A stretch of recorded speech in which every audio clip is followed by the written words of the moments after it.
La communauté asiatique est toujours prise pour cible en banlieue, rien n'a changé. Fabien Besançac-Kévinté, jeune cinéaste d'origine sino-cambodgienne, vient de réaliser son premier court-métrage. Il s'est intéressé au sentiment d'insécurité qui frappe la communauté asiatique dans les banlieues. 2 ans après le meurtre de Shaolin Zhang à Aubervilliers, le réalisateur a accepté de se confier longuement à Sputnik. Pour lui, rien n'a changé. Le 7 août 2016, Shaolin Zhang, un couturier chinois âgé de 49 ans et père de famille, était violemment agressé dans une rue d'Aubervilliers.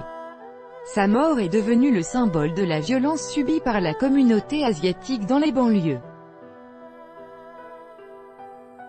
Ses membres, d'ordinaire si discrets, ont battu le pavé durant plusieurs jours dans un élan inédit. Ils réclamaient alors plus de sécurité. 2 ans plus tard, des agressions ont encore lieu et un sentiment d'insécurité frappe toujours les Asiatiques vivant en banlieue parisienne. C'est ce que nous a confirmé Kévinté, jeune cinéaste d'origine sino-cambodgienne âgé de 28 ans, qui a consacré son premier court-métrage au sujet. Avec des milliers de chansons, celui dont les parents ont fui le régime sanguinaire des Khmers rouges pour s'installer à Bondy en Seine-Saint-Denis, a voulu jeter un éclairage sur le quotidien d'une partie des membres de la communauté asiatique des banlieues. Un quotidien où la peur de l'agression est omniprésente. Statu quo sur la peur, j'ai toujours eu ce désir en moi de raconter des histoires, de donner mon point de vue, mon regard sur le monde, nous explique celui qui a été formé à la FEMIS, célèbre école de cinéma du 18e arrondissement de Paris. Et pour exprimer sa vision des choses, Kévinté a choisi de mettre en scène une mère de famille asiatique qui va se retrouver confrontée à la violence, au doute et à la peur. J'ai fait le choix de mettre en scène une mère de famille car c'est une figure assez universelle qui touche tout le monde, que ce soit en tant que mère, fils, fille ou conjoint. Elle fait partie de la classe ouvrière, a un job alimentaire, rentre en bus, s'occupe de ses enfants. Cette routine est celle de bien des Asiatiques en banlieue. S'il avoue n'avoir jamais été victime d'agression, il a entendu beaucoup d'histoires, trop.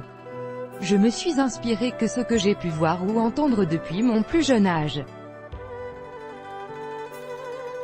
J'ai notamment appris l'existence d'une série d'agressions à Vitry-sur-Seine il y a environ 2 ans. Des femmes asiatiques seules étaient prises pour cible sur une ligne de bus. D'après mes recherches, plus d'une centaine de cas avaient été recensés. Sachant que selon les statistiques seule une femme sur 3 porte plainte, vous imaginez l'ampleur du problème, nous explique le jeune metteur en scène. La faiblesse du traitement médiatique par rapport à celui des bavures policières par exemple, provoque l'interrogation chez le jeune homme, pourquoi n'en parle-t-on pas plus? Surtout que ce n'est pas nouveau. Déjà, petit, mes parents me disaient d'éviter certains quartiers car les Asiatiques y étaient pris pour cible. Elle l'assure, en 2 ans, rien n'a changé, et la communauté asiatique est toujours ciblée en banlieue. C'est aussi à cause de la nature de la société française qui fonctionne sur des rapports de force. La communauté asiatique n'étant pas la plus bruyante, les pouvoirs publics s'y intéressent moins. Elle n'est peut-être pas la plus bruyante mais elle n'est sûrement pas la moins active. Face aux violences, certains Asiatiques de France s'organisent. Nos confrères du Parisien révélaient récemment qu'une patrouille d'une dizaine de Chinois arpente les rues du quartier de la Lévrière à Créteil, dans le Val-de-Marne, depuis le début du mois de juillet. Ils se sont décidés à agir afin de stopper une vague d'agressions sur des femmes seules qui rentrent du travail. Tout ceci est loin d'être inédit à en croire Kévinté, ce n'est pas un phénomène nouveau. Plusieurs membres de la communauté asiatique tentent de prendre les choses en main même s'ils ne font pas la publicité de leurs initiatives. Dans mon film, je montre le personnage principal consulter un groupe de chats nommé Info Chinois 93, où les membres de la communauté s'échangent des informations notamment sur les violences dont ils sont victimes. Cela existe à Aubervilliers et sa création remonte bien avant le meurtre de Shaolin Zhang. Le jeune réalisateur raconte que des bénévoles viennent parfois escorter des membres de la communauté asiatique du métro jusqu'à leur domicile ou accompagnent les victimes à l'hôpital ou pour porter plainte suite à une agression. Le tout s'organise notamment sur des groupes de discussion comme celui montré dans le film. Un autre sujet tient à cœur à Kevin T. Et il ne s'est pas privé pour l'aborder dans son film. Une scène montre les deux fils du personnage principal se tordre de rire devant un sketch joué par un Asiatique.